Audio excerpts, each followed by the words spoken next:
So, welcome everybody to Walking Between Shadows. We're your host, Ben, I'm Taryn. and it's good to have you back. It's good to be back. Yes, it And is. we're going to start delivering today on something we've been promising. Yes. We're going to talk about the cases involved that started with us mentioning this billboard that was put up in the 13th Congressional or 13th Judicial District of Tennessee. Hmm? And, it involves cases that are still pending. Some of them have had somewhat of an outcome, but it doesn't seem like it's the right outcome. Kind of half-assed outcome. Yeah, half-assed outcome. And it all centers around, Bryant Dunaway, who's the DA there, and a couple other players like the sheriff or sheriff's past. And, it's haunting that there's a place in Tennessee that has a billboard up with 14 pictures and names on it that's paid for by the families. Right. And nothing's being done. Right. But that's not exactly true, though, Taryn. Well, that's not true. I mean, there's a lot going on. Mm-hmm. There's a lot going on. And so we're doing this because something's coming up that the family members have paid for that billboard, but yet they've also, through spearheading of one or two of them for sure, are having a rally soon. Yes. Yes. So I've been in contact with Courtney Cash's mom over the past couple of weeks since we covered her case. Mm-hmm. And she has informed me that there will be a rally on August the 3rd, which is Saturday of this week. Yeah, so in a few days. Right. It's the Justice Delayed and Justice Denied rally in Putnam County, Tennessee at the courthouse. That's at 300 East Spring Street in Cookeville, Tennessee. Yeah. And we want to be sure that we say to everybody, especially if you're listening and you're in that area this Saturday, take some time, run down, meet these families. Yes. They desperately need your help.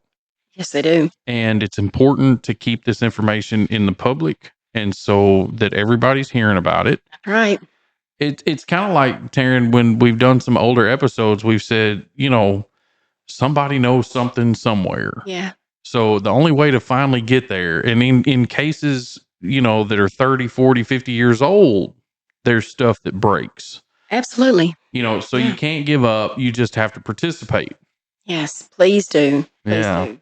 So, Taryn, you're gonna run down these cases and kind of give us some details about them, right? I'm going to do the best I can. There's a lot of information and a lot of names, which is very sad. Yep. It's very sad. So again, reminding people to go back and look at past episodes, especially in some of these cases, and I'm sure you'll mention which ones those are. I will. Let's start with Courtney Cash. Courtney Cash covered that about 2 weeks ago in detail. So we went deep into this one. But it happened in March of 2014. Courtney was murdered in her home. And boyfriend and a friend were involved in this. There was drugs involved. And justice was not completely served. I mean, there was evidence that was thrown away that should have been tested further. Mm-hmm. And the witness victim, Austin Johnson, who was Courtney's boyfriend, he played a much bigger role than just being a victim and a witness. Yeah, it seems so. Definitely seems so. Absolutely. And Courtney's family went head to head with Bryant Dunaway for several years now, trying to get him to reopen this case and look into Austin Johnson a little bit more, and have been just knocked down time after time and disrespected time after time. So, I mean, there's one, that's the one. And behind this rally and behind this billboard, Courtney Cash's mother, Cindy Young, and her stepdad, Ken Young, and the family just have a lot to do with this rally and this billboard. Yep. They're behind it a big way. Oh, yeah. And when they went in to talk to Bryant Dunaway about this, about reopening this, he disrespected them hard. I mean, just hard. So Ken Young, Courtney's dad, goes in and tries to sit down and talk to Bryant Dunaway. And Bryant Dunaway just says, Austin Johnson is a witness and a victim, and I have nothing else to say about this. And gives him the talk to the hand gesture, and, asks him to leave. And hey, you guys, you'll start hearing this theme. There's something definitely going on here. Lack of compassion. Yeah. Yeah. Yep. All right, Courtney Cash. Next one's Brandon Hood. Brandon Hood. We've never covered this one before, but it's in this area. It happened in 2020. He was 41 years old, and he attends a party at a apartment owner's home, and he overdoses there. But before the authorities arrive, he is basically robbed of everything on him: his watch, his wallet, shoes. So Taryn, interestingly enough, like you've told me about this. So how did they know he was robbed? Well, I mean, he didn't have any personal belongings on him that he always had on him. Yeah. His sister knew exactly what he had. And so when the family comes forward, their sister specifically goes to Bryant Dunaway, because nothing's done. And Brandon Hood, they did determine that he died from overdose of fentanyl and from methamphetamine. Yeah.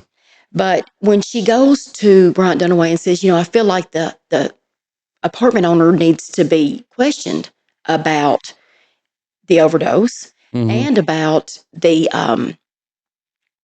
him being robbed, of all of his belongings before the authorities even came. And he says, well, she's lawyered up. Well, this woman's name is the apartment owner, and from what I hear, the drug dealer.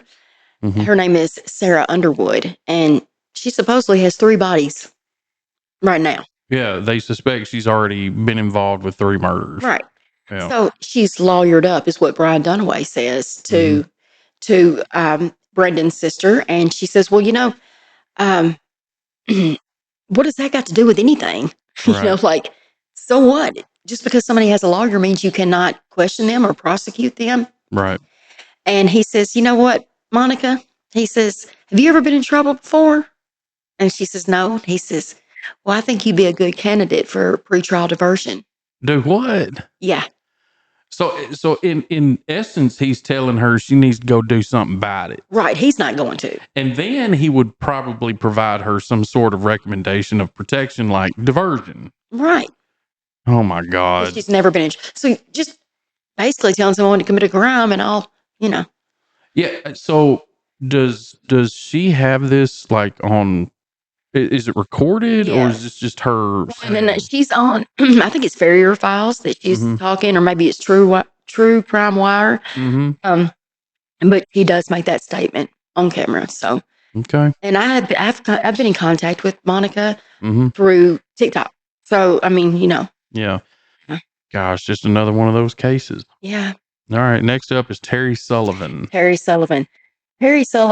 This happened in 2009. He was a 50-year-old married man, couple kids, and his wife goes out and comes home after a couple hours and finds him shot and dead in their home. And well, no one's been charged. So is there suspicion on her? Well, there is some major suspicion on her. I mean, she had 2 life insurance policies out on this man. Oh, okay. For yeah, both of them were over $1 million. So it's like $2.5 million worth of life insurance policies. I think the youngest son may have been one of the beneficiaries in the second life insurance policy that was over $1 million. But yeah. So the family goes in, all these years, they're carrying their son is gone. The father of these kids are gone. The wife is, whatever. She's got, I don't know if she ever got that money or not. But either way, she's moved on, right? Oh, yeah. I mean, it's been since 2009 and nobody's been charged. So the family goes in to speak to Bryant Dunaway about this, about a lead, a strong lead. And he says, well, this happened before I was even here. What do you want me to do about it? God. Right. Like, it's not funny. I mean, I'm not giggling about it, but no, it's getting silly the way he's treating people. It's ridiculous. It's ridiculous. Okay. Yeah. So next one is Josh Bohannan. Josh Bohannan. So Josh Bohannan was 27 years old, and he went missing in was it 2020? I believe it was 2020. He goes missing at Burgess Falls State Park Right. with his wife. Okay, they're both there. The wife gets caught by rangers trying to break into a home. So they were both possibly, Touching something. involved in some criminal activity, Mm-hmm. allegedly. And rangers see Jessica Bohannan trying to get into a home at the park. So they start to approach her, and she says this is when Josh took off Mm-hmm.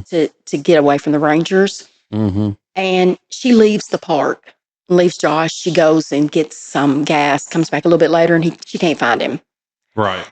So 10 months go by, and police say they put in hundreds of time searching, hundreds of hours searching for Josh. Mm-hmm. And Josh also was insulin dependent. So there's something too. I don't know if he got lost. Maybe he got disoriented, could have happened. Possible, yeah. Possible. But 10 months go by before they find him, and they find him within a 7-mile radius of where he went missing. So all those hundreds of hours and, Yeah. Yeah.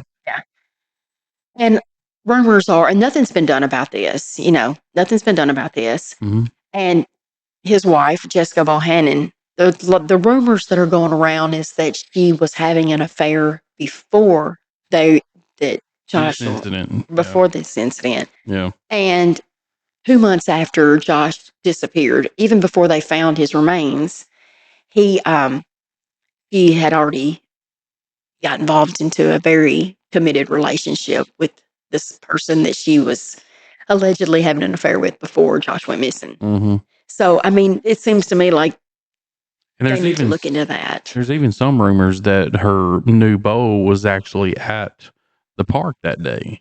Yes, there are rumors of that. And I mean, the speculation is that he possibly, got lost and maybe his sugar dropped or, he got dehydrated, something. But I mean, I don't even think they found clothing with him. I think he was naked. And they found my his God. right. And they were only able to determine that it was him through dental records. I mean, it was just skeletal remains after being exposed to the, elements. Yes. So I mean, it seems to me like how the rumor mill goes, especially when there's no charges being brought to anyone. Mm-hmm. Okay. So that's Josh Bohannan. Yeah. So next up is Lauren Agee. Yes, Lauren Agee. We covered her. Mm-hmm. We covered her way back a couple of years ago. Mm-hmm. She goes to Wake Fest with a couple of friends and camps up there in 2015. Mm-hmm. And supposed to be having a good time, but she's found floating in the water 2 days after she gets there. Mm-hmm. Very suspicious, Dad. Yeah. So I want to mention that, this all has been viewed by investigators and stuff. And we've talked to people that say, Wakefest is a big moneymaker for that area. Yeah. And, to have a black eye on that event or that festival or whatever they call it, it seems like the authorities were protecting that. It does. In this case. It does. I mean, very much so, because the death was suspicious because there was no water in her lungs. Right. She also had some suspicious bite mark on her, bite marks, and some bruising too. Mm-hmm. But when they closed this down as accidental, they said that, she had blunt force trauma to the back of her head and no water in her lungs. They were camping on a cliff. She could have fell off, but when they closed this off. I mean, as soon as this happened, they pretty much closed this case. It's accidental. And Sherry Smith, Lauren's mother, just did not believe that. She felt like something else was going on major. Yep. Especially with the friends, the way they acted, they were very suspicious. Right. And we talked about that more when we covered it deep. Mm-hmm. But she was also shut down by law enforcement, shut down by the judges. She went to file a civil suit against these friends and was very much disrespected. Mm-hmm. Very much disrespected. Even her PI that she that did this investigation went really deep into this and is very well respected. This PI is that covered her case. Yeah, none of the evidence that they brought forward, the judge wanted to hear. Yeah. They even put a gag order on Terry Smith at one point. Mm-hmm. Yeah. Mm-hmm. All right. Next up is Jason Rice. Jason Rice. Mm-hmm. Jason Rice was involved in a hit and run. Mm-hmm. And I'm not sure what year that was, but he was hit. He was involved in a hit and run, and the driver left the scene of an accident and came back a couple hours later. Mm-hmm. After the accident, they did a blood alcohol on the driver. He was not drunk, was not intoxicated by any means. I think it was like 0.03 was his alcohol level. Mm-hmm. But he hit Jason so hard that it knocked out his windshield Mm-hmm. in a 30-mile-per-hour zone.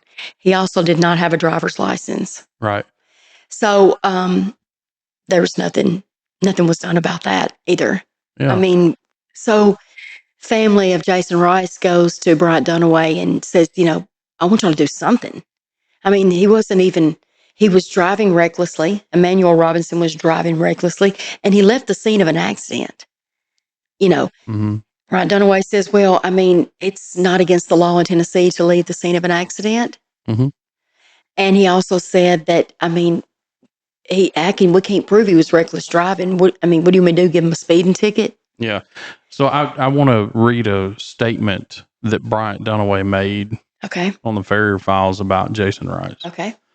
Mr. Rice was a pedestrian walking at night on a roadway in an area of Cookeville where there are no sidewalks. Now, I will inflect in this that he was not under the influence. He was not intoxicated. No. To continue the statement, he was struck by a vehicle driven by Emmanuel Robinson. According to Cookeville police crash investigators, the impact occurred on the right side of the road in the driver's lane of travel. The calculated speed of the vehicle was approximately 34 miles an hour in a 30-mile-per-hour zone. While Robinson initially left the scene after the crash, he returned to the scene soon after. Robinson admitted to officers that he had consumed some alcohol that night. Officers arrested him on scene for vehicular homicide. A blood draw was obtained from Robinson. A few weeks later after the arrest, the TBI crime lab delivered the results of the blood testing, which indicated his blood alcohol level to be 0.30. The presumed impairment level in this state, in the state of Tennessee, is 0.80. To prove a vehicular homicide case, it must be proven that the driver was both intoxicated and that his intoxication was the proximate cause of the person's death. After receiving the findings of the TBI lab, as well as the crash investigation, there was insufficient proof to prove or to support a charge of vehicular homicide. Here's my question. I thought that it was against the law to leave the scene of an accident when there is bodily harm. I understand it to be that way too. And in most cases like this, and again, this is just what I understand. In most cases like this, people that leave the scene and stay gone and have to be run down, it's a different case than when people return to the scene. Okay, but what about him not driving without a license? He didn't have a license, so wouldn't that be considered reckless driving? You knowingly know that you do not have a driver's license. Anything could happen. Yeah. Well, I would presume so. And again, it's just a presumption. I'm not an attorney. Right. But it just seems like with a little more investigation, there could have been different charges in this case. Sure. And it was like, I don't feel like putting the energy into it. Right. No big deal. Sure. And so, Jason's family, have they been vocal, or tell me a little about Jason's family?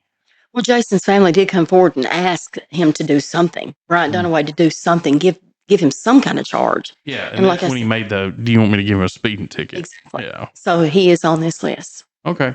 Yes. So next up is Megan Bowling. Megan Bowling was reported missing in 2021 from her home in Kentucky. She had a young daughter that she was raising with her ex-husband there, and her family reported her missing in Kentucky in 2021. They find her car in Tennessee, in this area. I believe it was in Cookeville, in that area, at a man by the name of Andy Crua's home. So they find this Crua. I don't know how to say it. Yeah, it's an odd name. It's an odd Cruea. Okay. Crua. Okay. So they find her car at this home and they do a wellness check. And when they come into the home, they find her body. She is deceased. Oh shit! Wait a minute. They found her at this house. They found her car. So they do a wellness check because she's been reported missing in Kentucky several days before by her family. And they go into this home and she is deceased on the couch. And they arrest Andy Crua for failure to report a deceased person. He gets out on a $2,000 bond. Oh, God. Yeah. So there you go. Yeah. Again, we don't even, there's no assurances that there's an ongoing investigation here, right? Right. So he's out on bond. And I'd like to know how she passed away. Was it a drug overdose? Because, let's go back to Layla Santinello and these cases that we've covered where if you have this, if you get charged with selling somebody drugs or, with fentanyl in it, that's a charge. That's a murder charge. Well, yeah, I think like what you're trying to say is that if somebody dies in the presence of drug use, that the other person that is not deceased can be charged. Yeah, but that didn't happen with Brandon Hood, and doesn't look like it's. Like I said, I don't know how Megan Bowling. I don't know how she died. Yeah. Okay. Caitlyn Ledbetter. Caitlyn Ledbetter, we covered her about a month ago in detail, and we covered her twice actually. But she went missing from her father's home in Hillam, Tennessee, in May of 2021. She's 26 years old, and she's still missing. And there's a lot of suspicion around her father and the girlfriend that was there, but they can't question the girlfriend that was in the home when Caitlyn went missing because she died in Caitlyn's father's house fire 3 months after Caitlyn went missing. There was never a detailed search in that home at all for Caitlyn, after Caitlyn was reported missing. Yeah, and we're talking about a 90-day period after she was reported missing. Right. The house burns, pile of bones, nothing. Right.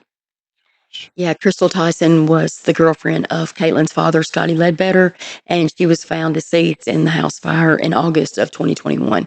So that was just 3 months after Caitlyn went missing, and she's still missing to this day. Yeah, and I think this is just a case of where authorities in the area have just looked the other way. Oh, absolutely. I mean, there was not an official search for Caitlyn until 9 months after she was reported missing. It's very confusing. All of this is he said, she said, it seems like. Yeah, so let's let the suspects in the case die in house fires and run back and forth between states and wait another 6 months before we look. Right. Yeah.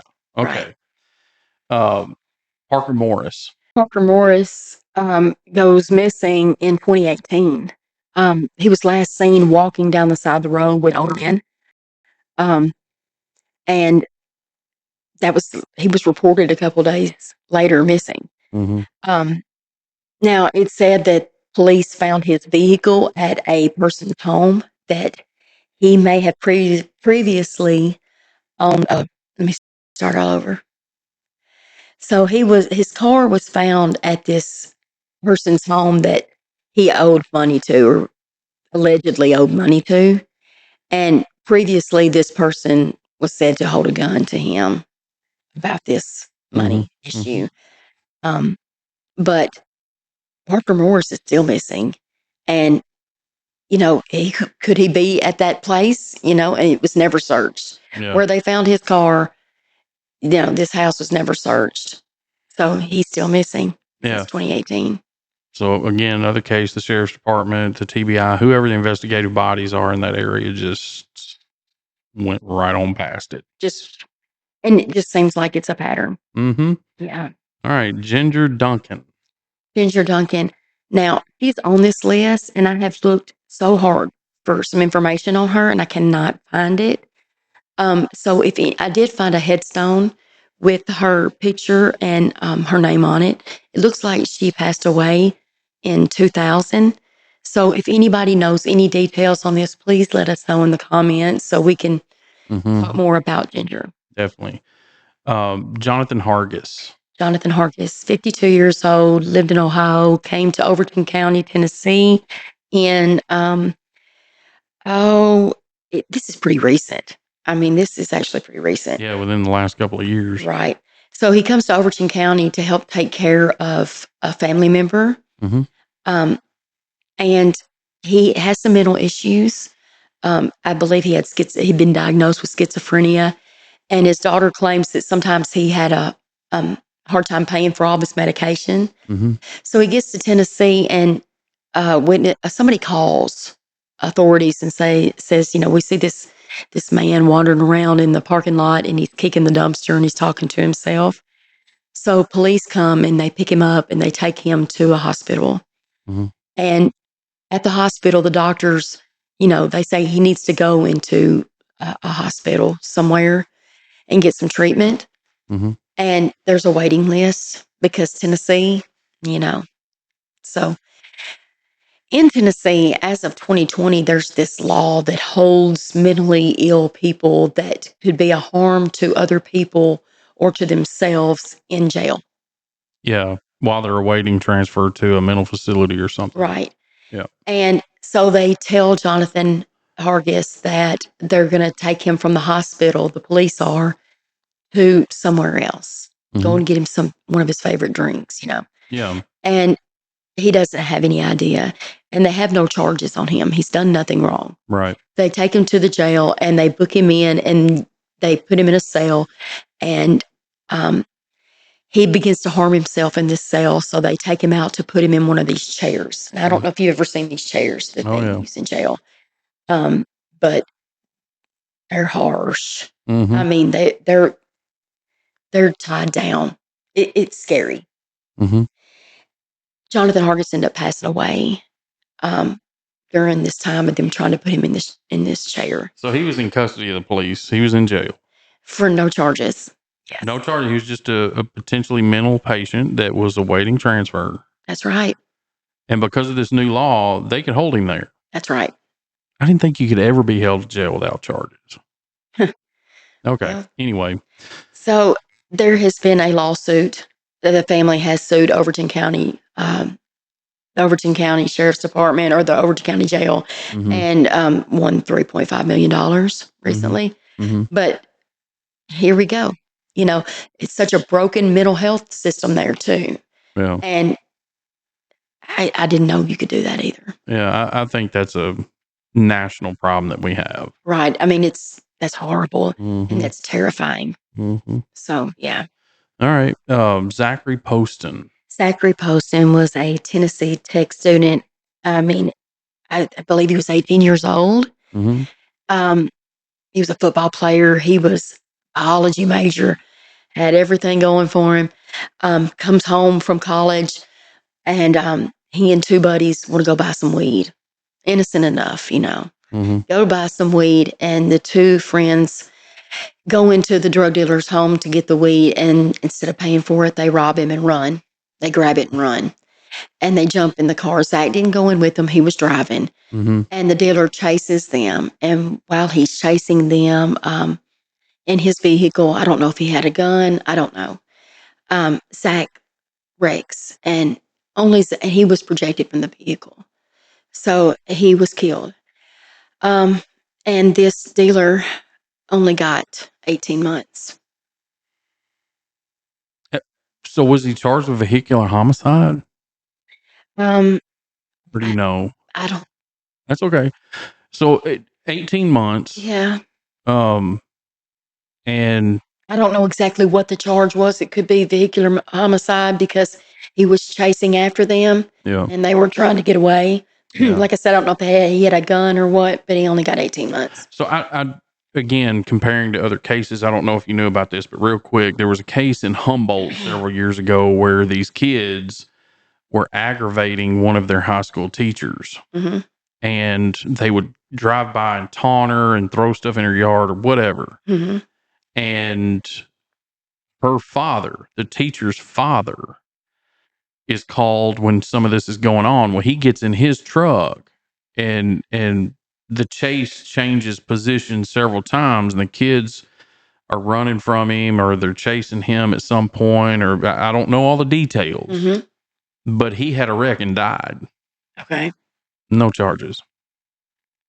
None. I mean, it seems like there's got to be something. This kid is 18 years old, Tennessee Tech student. Had a, it's sad. Brent Flat. So Brent Flat, 23 years old, in December of 2020, he is lured into a trailer in Cookeville, Tennessee by 4 people.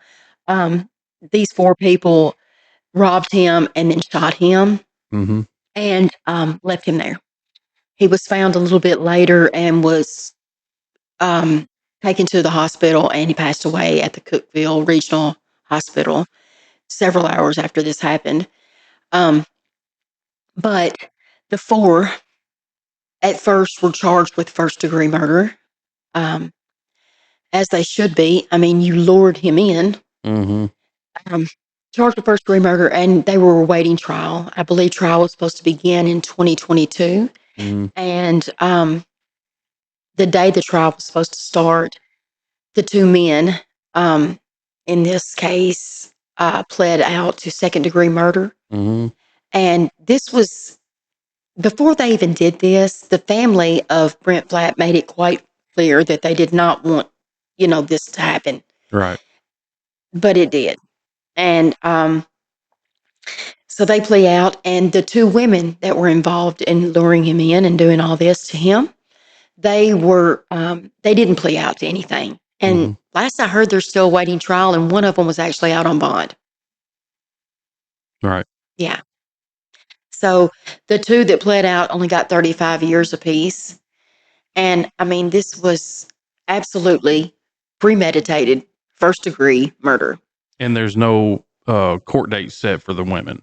Not that I have heard of it. If that has changed, please let us know. Gotcha. Yeah, please let us know. And that could be, I could be wrong. There could be one now, but okay. The last thing I could find is that there was no court date set up yet or trial date set up for the 2 women involved in this. Okay.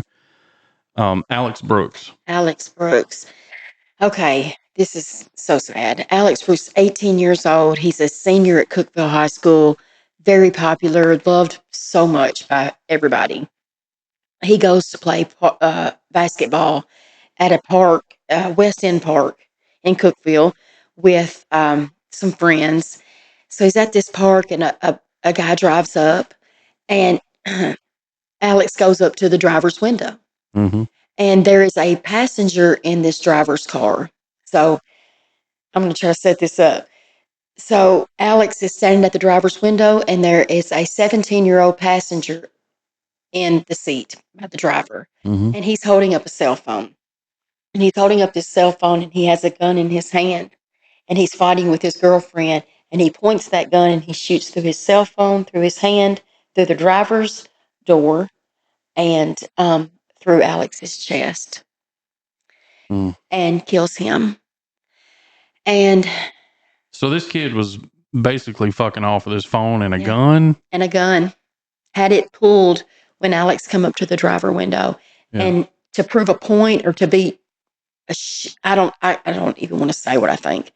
To be just the way he was. Yes, say it. Say it. Oh. So this family loses their child, this senior in high school, this perfect child, to the family, and this kid that's fucking off, Yeah. Just disposes of his life. He gets charged as a juvenile. He's 17. He knew what he was doing. You can't tell me that a 17-year-old don't know what the hell they're doing. You shouldn't have a gun. And you killed an 18-year-old kid, and they charge him as a juvenile. He gets 2 years. And he gets 2 years. And Bryant Dunaway, when he is confronted by the family, he says, they said, no, we want to take this all the way. We want him tried as an adult. And he says, well, I can't do that. And I'm not going to do that, because at least we're going to get 2 years out of him. Mm-hmm. If you take it all away, he might not get anything. Yeah. Yeah. So Alex Brooks was basically just disposed of, and I guarantee at some point somebody made the statement, well, I'm gonna try this kid as a minor, Right. because we don't want to mess his whole life up because of a mistake. That's not a mistake. You're a dumb fuck. No, that's right. Right. He's not that's not a mistake. I mean, I've had 17-year-old kids. Mm-hmm. My kids were once 17, and I'll be damned if they went around with a gun. Mm-hmm. Pointing it. Mm-hmm. Okay. Well, again, very tragic case. Yes. Yes. And there's disposition in it, but I don't think the family can rest easy. I don't think any of these families can rest easy. Mm-hmm. These are all horrifying. They're horrifying, and it's bad enough that they're fighting, grief. Yep. And they will every day of their life. But Yes. to always have to fight for justice too, because it's failed for them. The justice system has completely failed them. And again, that's why we'll remind you that the rally coming up this Saturday, August the 3rd, justice delayed, justice denied, at Putnam County, Tennessee, at the courthouse at 300 East Spring Street in Cookeville, Tennessee. We want you guys to show up if you can. Yes. Give these people an extension of their own voice, and let everybody know that this isn't right. That's right. And I want to mention another point here, and we've said it before. Okay. In many of these cases, if not the majority of them, it just seems that the justice system and people tend to judge folks that are addicted, or women that are in trouble with violence at home. And one of the things that just makes my skin crawl is somebody say, well, she deserved it. She shouldn't have been whoring around. She shouldn't have been doing drugs. She shouldn't have been drunk all the time. Or, same thing in a few cases with guys. But that's the thing. That's ultimately what this is all about, is people have the right, and they should be cared for as human beings. They have the right to justice, and their families have a right to justice, and that's what we pay these public servants to do. Yep, that's what we pay them to do as taxpayers. That's what we do, and then kiss their ass to keep them in office. Exactly. My God! So this is why it's so important to vote, not only in your state but in your counties, cities. Yep, cities. I mean, because that's how we get them out of there. Yep. So I want to say thank you to everybody for tuning in. Yes, thank you. We certainly appreciate it. I want to remind you to hit the like and subscribe button, hit that notifications bell so you know when we post new content. But most importantly, share. Share these videos. Please share. And if you're listening to us on one of the podcast outlets, again, you can share those too. Please don't hesitate to do so. Get your voice as part of the mix. Yes. Again, thank you, and we'll see you again soon. Yeah. Bye. Everybody have a good one.